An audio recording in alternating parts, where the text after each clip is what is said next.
Okay, we're live in three, two, one. Hi, this is Dennis Aventus, and you're listening to episode 85 from This Week in Asia. This week in the virtual studio, we have someone we haven't heard for a while, Mr. John Lin. Hello, Hello. John. John, are you in Singapore or are you in Malaysia? I'm in Malaysia, very much so in KL. So, Uh, what's keeping you busy these days? what's keeping me busy? Lots of things. I mean, doing all this podcasting around and, writing for E27, writing for this new Malaysian website called Goreng.my. So, yeah, got my hands pretty full on that. So, yeah, and also keeping track on the iPad 2 announcements last night. So, yeah, I need my sleep. we all do. That laughter you heard over John's lap is actually my phone. Hey, Yeah. Thanks for rushing back again. hey, no worries. Actually, we supposed to come and record at an earlier time, but unfortunately, something came up with festival because I am the festival lead for this year as well. So we are planning for festival, and it got dragged on a bit, and yeah, we try to rush back.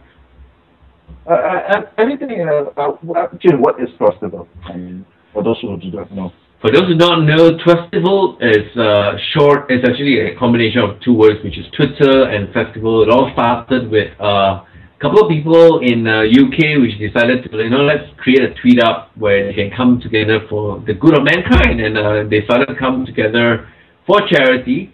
And that's a few years ago. I forgot what the actual year they started, but they started with just people coming to the bar with a tip jar. They'll just put money in there, whatever they had. There's $20 over or $50 over. They'll just 20 over pounds or 50 over pounds. They actually gave it to charity. That's it. There's nothing much. And then that idea kind of picked up, and every city in the world wanted to do something similar.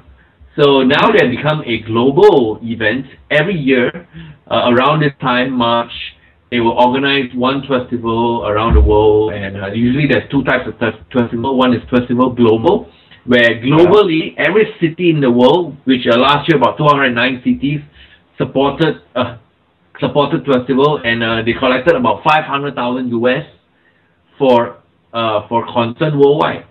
So it's like using crowdsourcing, using the whole internet and social media for the good of mankind, in a sense, all right? Oh, Yeah. and what's the charity this year? Actually? This year is Festival Local, so every city gets to pick its own its own local charity, and whatever money you collected locally will go to that charity.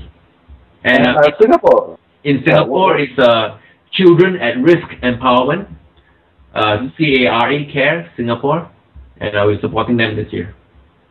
All right, fantastic. Yep. So we have we have a guest all the way from Shanghai who is not exactly new to discrimination. I mean, the last time around, Kai was on the show when I was in Kansas City, right, Kai?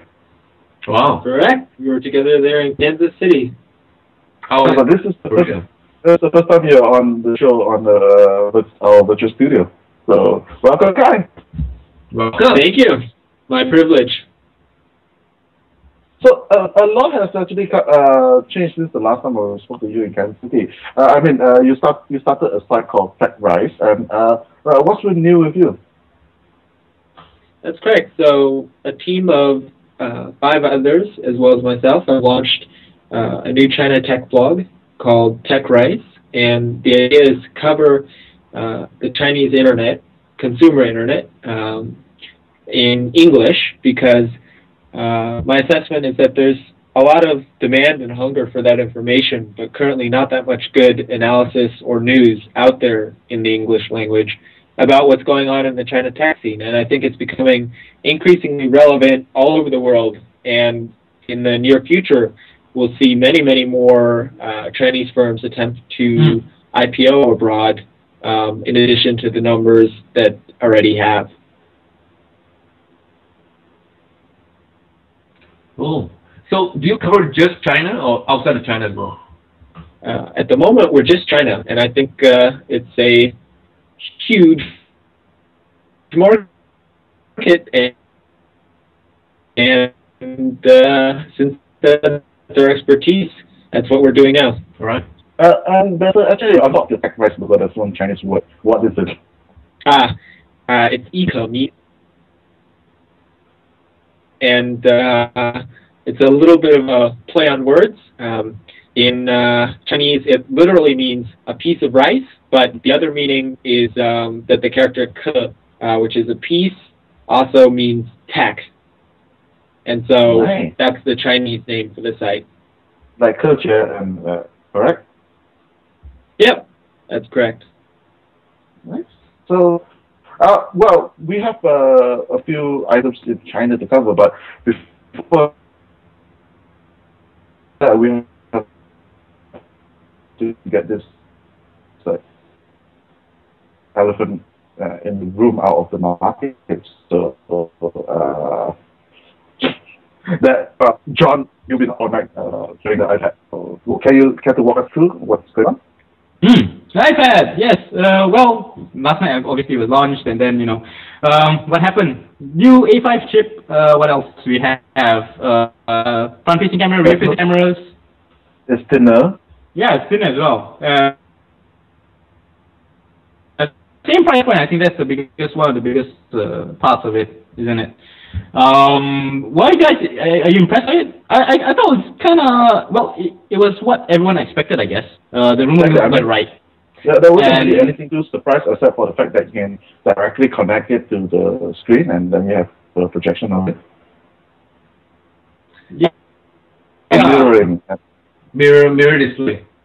Yeah, the mirror display. I think there was a lot more conversation happening around the iPad. I mean, like the iPad case. There's one of it we're going to talk about later, I guess. But what are your guys' impressions? The cover. Yeah, cover, I guess. Yeah. So I also heard that someone actually bought it. Mike. Yeah. I can't hear you. You're breaking up. I'm sorry. You ordered an iPad? Yes, I've ordered one. Well, I've placed an order to someone to get it for me. That's my type of ordering at this point in time because we checked the store, the online store for Singapore and Malaysia. They both do not have it right now. Apple did announce that on March 11th it will be available for sale. Again, we're not sure whether the 3G is available for sale on March 11th or some other date. But there are other about 20 odd countries. They'll be also released on the 24th. And Singapore and Malaysia is also not on that list. So yeah, for us to come, it'll probably take I think a few more months from that. I may get mine ordered on 11 itself, or someone's gonna line up for me. I'm expecting a line. So, I mean, you all know about the rumor mills, and most of the rumors are actually true. So, is there any disappointment or something like that in terms of looking at the iPad 2 announcement? Besides actually Steve Jobs appearing on stage and talking about iPad. I think that's a surprise. Yeah, yeah, it was. I mean, considering but the National Enquirer ran that picture, right, and said like, oh, Steve Jobs has 6 weeks to live. And now we're like down to 4 weeks of his life apparently. So, yeah, I mean he looks alright. I mean he looks a little thin, but he's quite up and about, doing his presentations and all that. So yeah, good for him. Yeah, you never know. I mean, many years down the road, I'm sure people will look back at Steve Jobs as a visionary in the tech field, and for him to have the charisma that he does, not only as this designer, but also as the icon or the face of the company, is quite remarkable. So to me, it's still a powerful symbol of tech to see him on stage. Yeah, but a few of the rumor mills that were missed, I guess. I mean, the rumors that missed were higher resolution screen. Supposedly Thunderbolt was supposed to be included in that. That didn't happen. What else did we miss? I guess the camera wasn't all that great, isn't it? The rear-facing one. It's like 720 by 128 pixels. 1028. Yeah. It's like 0.7 megapixel camera, isn't it? Which I guess is similar to the iPod Touch. No, it's similar to the iPhone. Basically, it takes 720p. the back camera support they support 1080p output, which is great, but they do take HD videos in terms of the camera. Yeah. The front camera is usually the same. They are a bit lower quality than the back camera.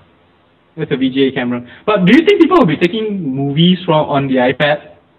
I would think kind of awkward, isn't it? I would think so. I mean, I think. Okay.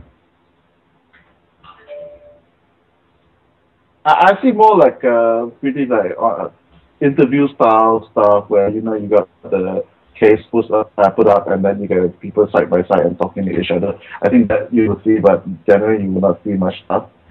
What actually got me excited was the fact that you get iMovies and GarageBand on the App Store, which is what I was looking for since the first iPad. Right now, looking at the GarageBand video, basically you actually can record a whole podcast on the iPad and edit it right on there, and it supports an 8-track recording. So yeah, even have virtual instruments, so you can write a jingle, play the jingle on live, record a podcast, and then end with a jingle if you want.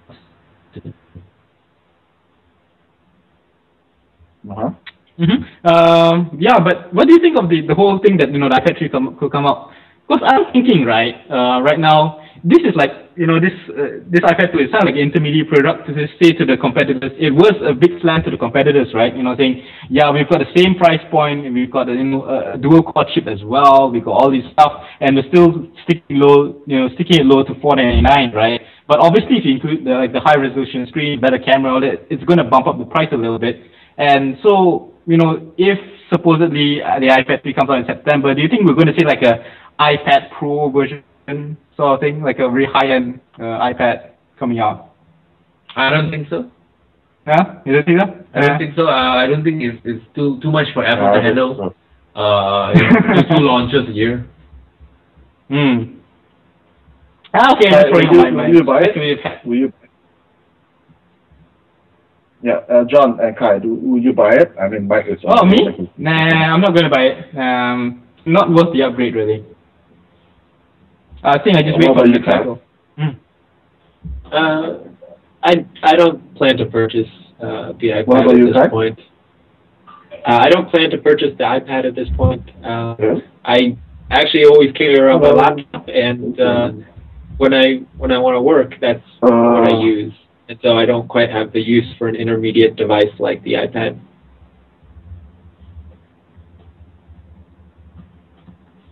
We might have lost Daniel. Daniel, you're still there?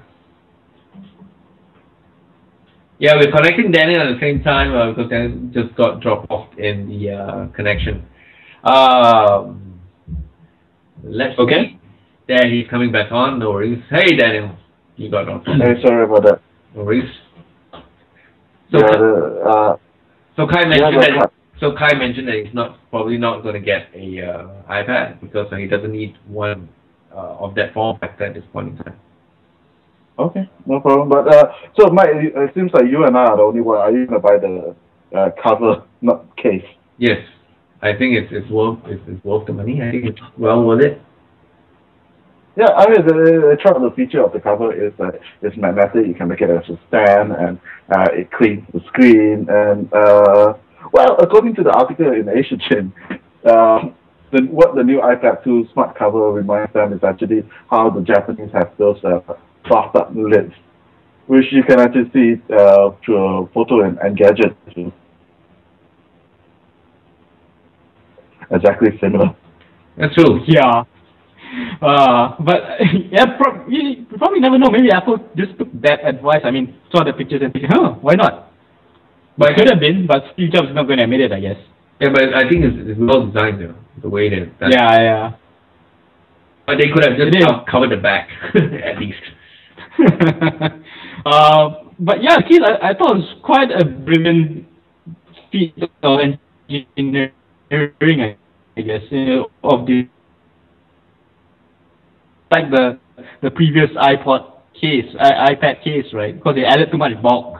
And I'm like, wow, how are we going to beat that? And now it comes out with just a cover. Yeah, but it's unfair. He just took off the back cover. Yeah. Yep. Yeah. So, Okay. so moving on to another Apple competitor, which is based in Taiwan.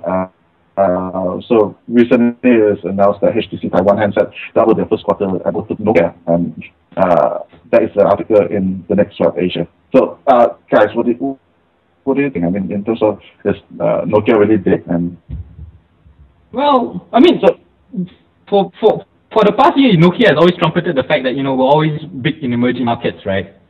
But that has always been, I guess, like the last bastion, of a former giant, isn't it? And well, this we can see the sun coming down on Nokia, I guess, in this part of the world. And China's a big market. Yeah, I think Nokia is in trouble. I mean, the way their CEO phrased it is that we are standing on a burning platform. They're watching the flames come up at them because they realize their dominance in basically dumb phones is an unsustainable position to have relative to other cheaper manufacturers, and at the same time, they really have nothing going for them in the high-end smartphone market. Yeah, and when it comes to value, I guess HTC it's really popular. I mean, HTC has been diversifying its portfolio like tremendously, isn't it? From the low ends to the high end as well. So bright future for them, I guess.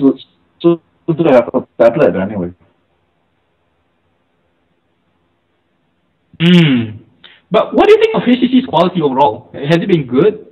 The only HTC that I own is actually the Nexus S, which actually is okay. The battery is pretty sucky, and the overall design is pretty standard for HTC phone. So comparing HTC to Nokia, right? I mean, do you find Nokia's hardware better, or do you think that HTC could actually do one better over Nokia? Because people have been saying that Nokia's hardware is one of the strong suits, isn't it?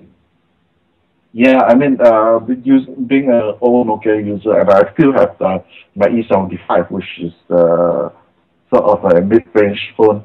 It's a really solid hardware. In the sense that I think the Nokia phones, the hardware itself, it can withstand battering and more stuff than actually normal than what I feel the HTC phone can do. But then again, probably it's just because it is a touchscreen and stuff like that. Yeah. Mike, are we still around? Yeah. Okay. So, what do you think of HTC, Nokia? Same old stuff again, isn't it? Yeah, I mean, I think we mentioned this the last time, and then looking at where Nokia is heading to Microsoft, but they are still playing the low game. They still have money right now. I think it's great to change when they have money, whereas better than when they actually finally realize that this is a huge loss in terms of space. And on Saturday in the last episode 84, we just talked about Bara and how Samsung is also trying to hit on the lower part of the market that they are hitting as well. So it's no surprise that Nokia is being hit all the time, and their superiority is being challenged from all angles. But whether that strategy will pay off in the next few months or not, we will have to just hold on. Yeah, true enough. What do you guess on the next? Okay, so let's just take a break and then we'll turn in terms of more of our China-centric stories. Cool. Okay, yeah. So let's go on in 5, 4, 3, 2, 1. Hi, welcome back to Inducing Asia. The connection is really bad over in Malaysia for me, but we were in the virtual studio. We have Mr. John Lin, writer of 827 and several other stuff. Mr. Mike Fong from the IT channel and Juicy and Delicious and MikeFong.com, and I do not know. I can keep going on. And Mr. Kai Lukov. Yeah, and Mr. Kai Lukov, all the way from Shanghai, tunneling his way to chat with us. How does that happen? How does that work, guys?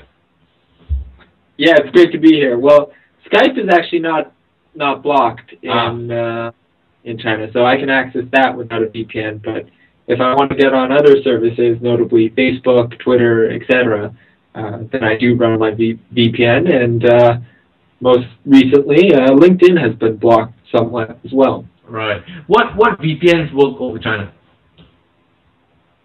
Do you know? There's hundreds of VPN services out there. If you run a search, there's many people who want your money for a VPN. That's actually one of the most popular online advertisements run on expat sites. Right. Can't access YouTube, Facebook, etc. Get your VPN here. Right. Okay. So we mentioned a bit about the LinkedIn story previously, but is there anything new about the LinkedIn story? So I understand it was like off and on, and what's the current situation in China? So it went down. It went down for a day, and then it went back up again the next day. And since then, I've been able to get on when I've tried without a VPN, but other people have had trouble. So I think it's now undergoing a phase during which there's some intermittent access. I think the underlying issue is actually that LinkedIn allows you to tweet from LinkedIn. And so some people were using it as a tool of communication in organizing these tiny Jasmine Revolution protests that are being called for in China. And I think the bigger overall lesson isn't necessarily what's going to happen to LinkedIn. In fact, LinkedIn in China is not all that popular. They didn't even bother to translate LinkedIn into Chinese. But the bigger overall question is how serious the Chinese government is taking this and what it means for a whole range of different social media sites beyond just LinkedIn. So the underlying problem or the underlying cause of the blockage is because of the protest, or was something else? Yeah, I think that's making it be an extremely sensitive time at this moment. A number of netizens used a blog to call for protests around the country, and although those protests were tiny and there were a lot more policemen and journalists than any actual protesters, it really unnerved the government, which takes the issue of state security above all else. And one of the many tools that they did use to communicate was LinkedIn. And so for that reason, I think the site got taken down for some time, and we'll see how it looks going forward. Previously with Facebook and Twitter, those sites were intermittently blocked for a long stretch of time, and then when there was a more serious unrest, namely the Xinjiang riots, they were taken down indefinitely and are still down today. Right. But wouldn't someone, if they want to orchestrate, they will probably use a better service like Weibo or something that's much more popular to organize a riot in China? Wouldn't that be why LinkedIn? Well, take your example. Weibo, as soon as as it started becoming clear that there was this issue, blocked tons of extra features, so you couldn't search.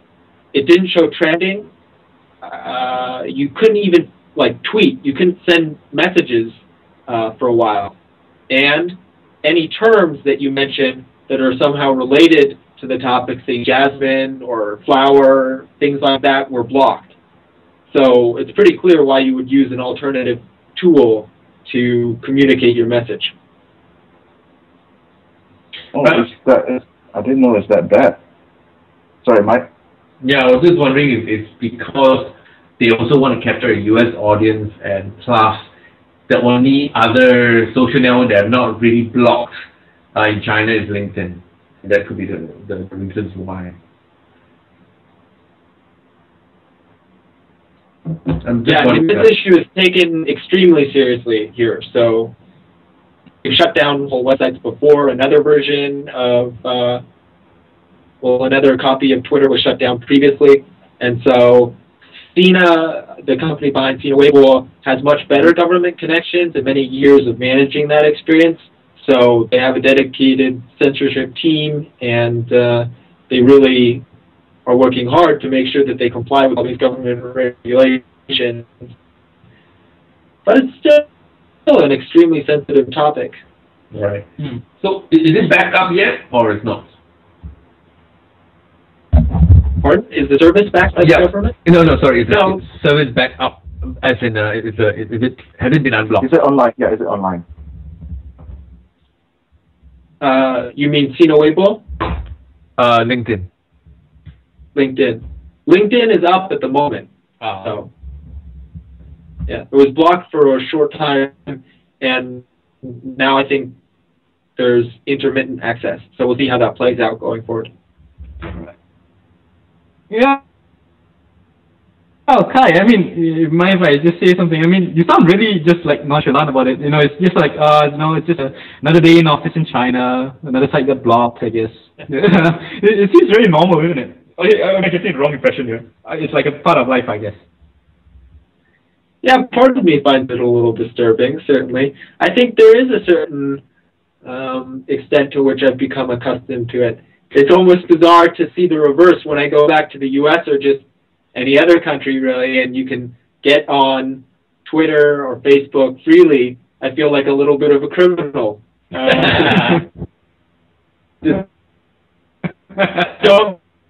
Don't understand why I'm being given this access.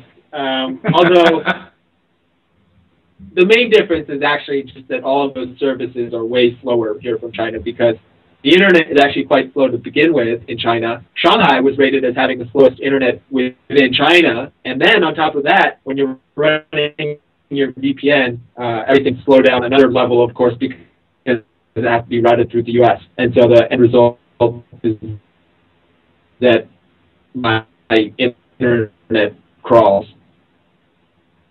Wow, it's really terrible. Yeah. Well, I'll experience this end of the month, so yeah, slow internet in China. I'm from Malaysia, so it doesn't really matter. It's still slow here. But you don't have the Great Firewall. No, we have the Great Rice Wall. That's right. Nonsense. Yeah, we have constant flare-ups of ministers saying something that may not happen. I don't know, we just keep getting mixed messages from our Malaysian government about censorship. You know, 1 month it's like, oh, we're possibly censoring the web, and after that, a week after, the Prime Minister says no. Yeah. And 3 months later down, we're censoring the internet. I don't know what's going on. Well, like I said, the crucial question for Malaysia is Malaysia don't have a proper branding, because they don't understand what they want to be.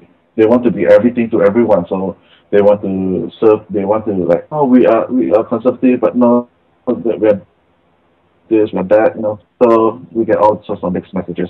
But yeah, I mean, moving along in terms of there's a very nice article that is written by Kai over in it's like Tech Rush, the 10th commandment of venture investing in China. So Kai, you were at a conference earlier today, correct? It's the China Early Stage Investor Forum. Right. Yeah, it's quite a popular conference here. Okay. How many people were there?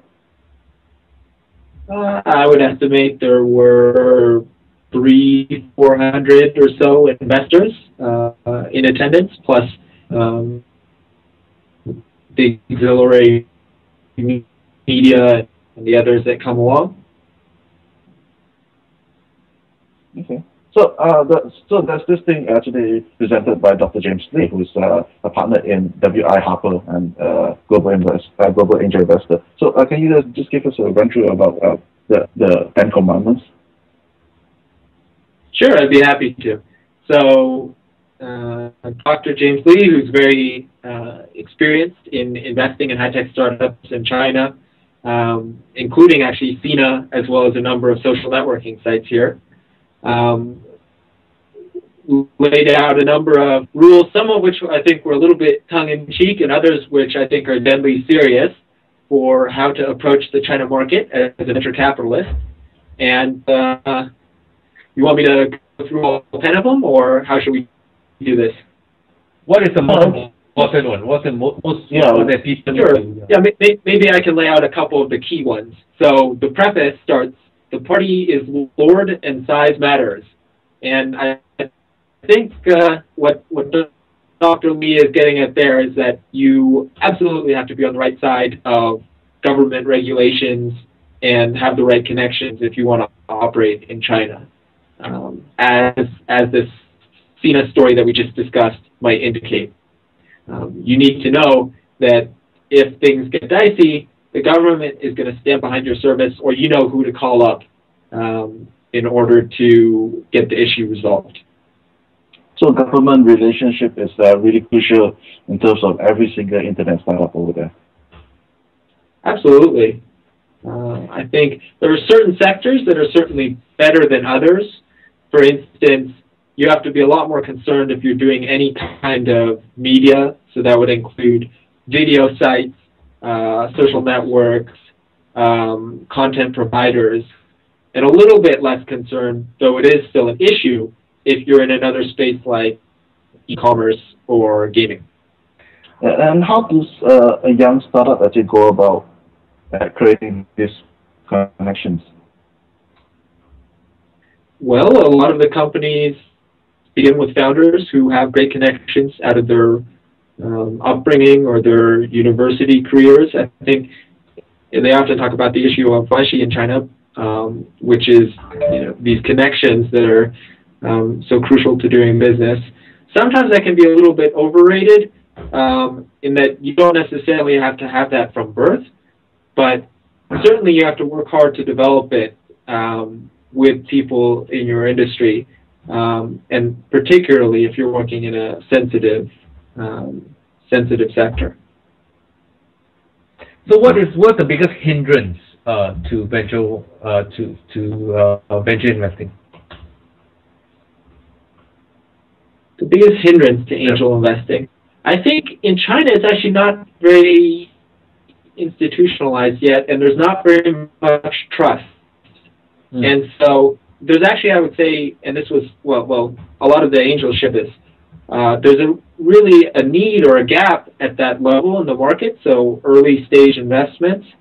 But the majority of Chinese entrepreneurs actually go through a local network of friends and family, because there's not as much trust that you just meet somebody new or you connect through a more distant relationship and then can immediately hit it off and use that person as your investor or as a board advisor, etc. That doesn't happen as often, although it is starting to develop now within the industry. Cool. And one of the things that actually caught my eye in terms of when you wrote is you should live with little emperors. So and it's actually stated with 4 grandparents and 2 parents, you have very spoiled kids and they're not good to work with, and because they'll ask for whatever they ask, they will get. So I mean, is there a special way to actually tackle this? Because this is actually an issue based on how China has controlled their population, that you can only have 1 kid at a time.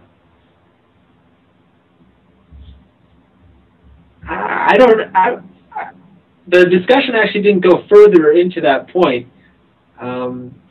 I think that's probably, I mean, that is true for any startup team anywhere, that you need people who fit together.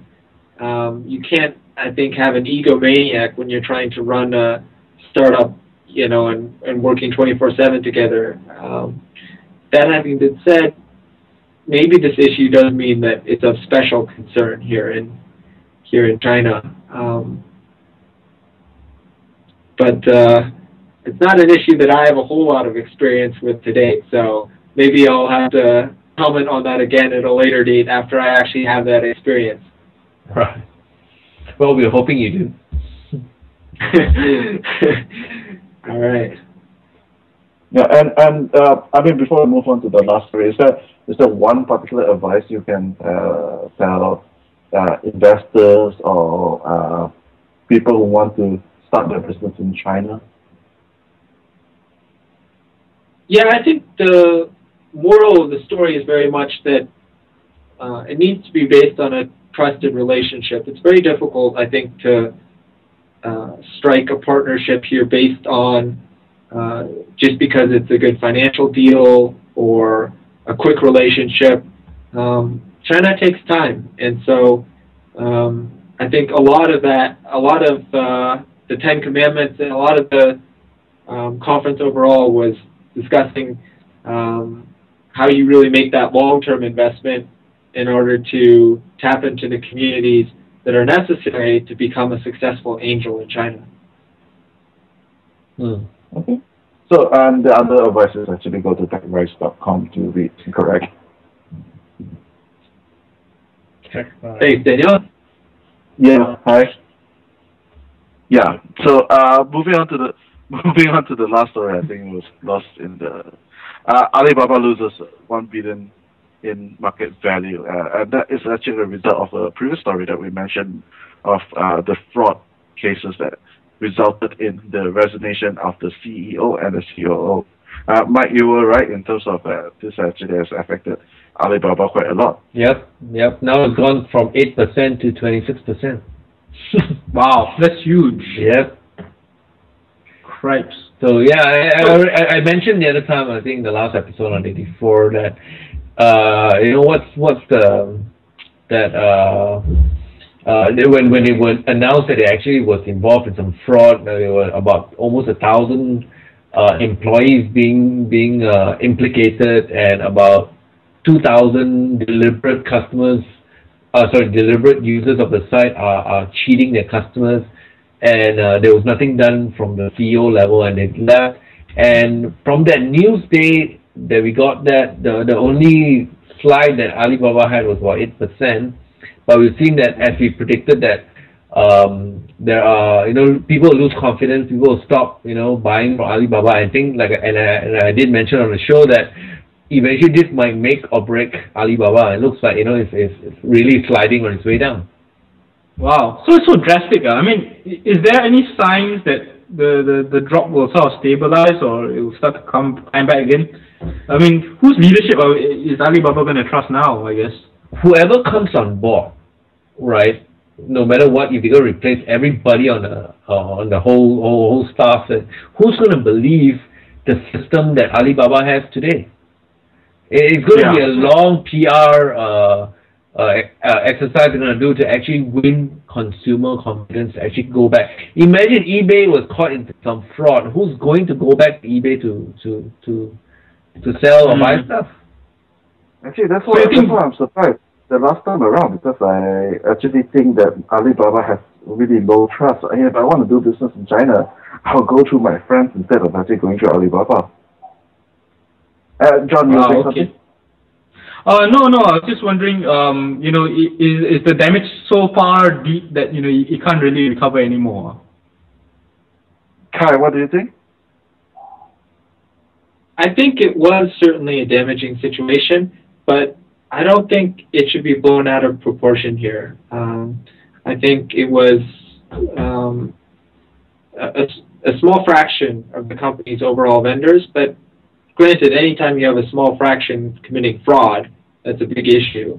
But still, I think the first way that the media actually heard of this story was because the founder of Alibaba, Jack Ma himself, came out with this quite dramatic action. And so I think that insofar as one can handle a bad situation, was the best reaction possible. They indicated that they're taking this very seriously, and that they're not going to accept something like that happening again. And from what I read, what I recall, I think it was more like 100 out of 5,000 salespeople at Alibaba. So I'm not sure that the issue is so widespread. I have a good friend who does sourcing, and Alibaba, I think, is still the gold standard for sourcers to go to for information about locating products in China. My friend sources everything from fish meal to disposable medical garments, all via Alibaba. And so that's what he uses to look up the factories when he needs some obscure widget that wouldn't necessarily be able to be found just through his network of contacts that he already has in the industry.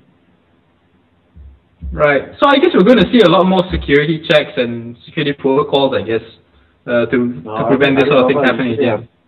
Alibaba usually have those in place, but those are really just a theater of security. Like for example, they have their gold supplier and their secure supplier, where you actually pay a fee to them. But it seems like that seems more like the way that Alibaba, it's a revenue model for Alibaba instead of actually providing actual security for the consumers.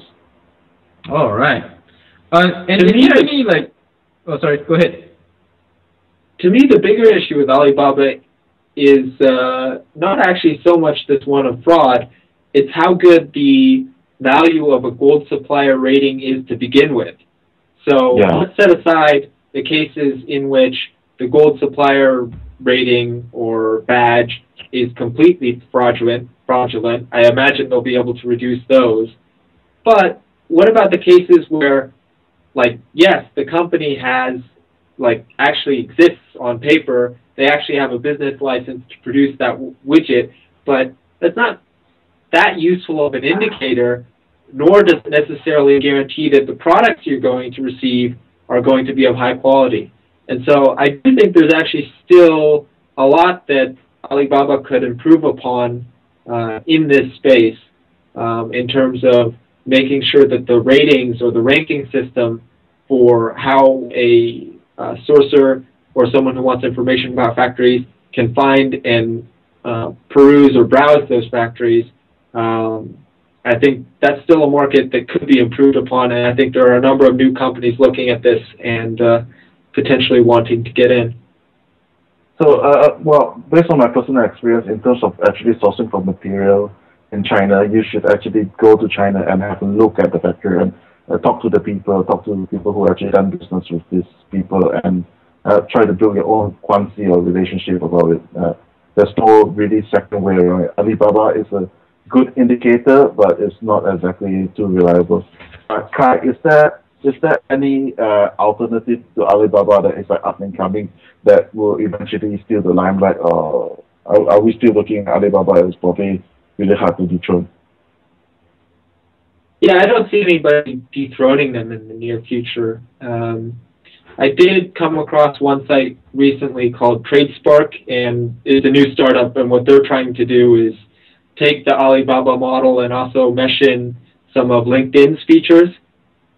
That is to say, they're trying to make the process of searching for a factory a more social one, so that you can see which of your contacts in the industry have also worked with that factory, and then go to them and say, hey, would you recommend working with this particular factory? How did it go last time when you purchased these widgets from them? And I think that is actually something that could potentially have a lot of value, because in addition to just having something like a gold supplier badge, then you also have a trusted reference who can say, yeah, this factory was great, or actually they were way over the deadline and the goods were shoddy. Yeah, I think we can do a show about this. I think it's pretty interesting. So, anything else in terms of the news within you, John? Or well, let me see. Well, there are rumors that Yahoo is getting out of Japan. It's talked to sell 35% of its stake in Yahoo Japan. If you are interested in that, just pick that up on the news feed. Yep. But other than that, not really. Yeah, I think we should wrap up the show. And we'll obviously see you tomorrow, right, John? Yeah, I'll be seeing you tomorrow as well. Having drinks at the beach. That's right. Yeah, so John, where can we get hold of you anyway? Well, you can find me on twitter.com/johnlim, and all my sites are on. Well, you can find me on about.me/john.lim. Yeah, that's where you can find me at. Okay, and Mr. Mike Fong, you can only plug one show now. I'm Mike Fong everywhere, so yeah, get me anywhere. Search for Mike Fong, it's probably me. And thanks a lot for actually appearing on the show. And Kai, your insight has been very valuable in terms of actually looking at how Alibaba is and the situation over in China and Shanghai. So where can our listener actually get hold of you? Sure. Well, if you're interested in China Tech, I'd recommend checking out the new China Tech blog that we just launched, and that's found at techrice.com. Cool. It was good having you here, Kai. Yep. Yeah, it was great to connect with you guys as well. Certainly let me know if you're in Shanghai anytime. Will do. I will see you in Shanghai soon. Okay, all right. So that's, good, gentlemen. that's all for this week in Asia. I'll see you guys online. Take care. Bye, guys. Bye-bye. Ciao. Bye. Bye. Okay, thanks a lot. Oh, Kai just disconnected. Okay. I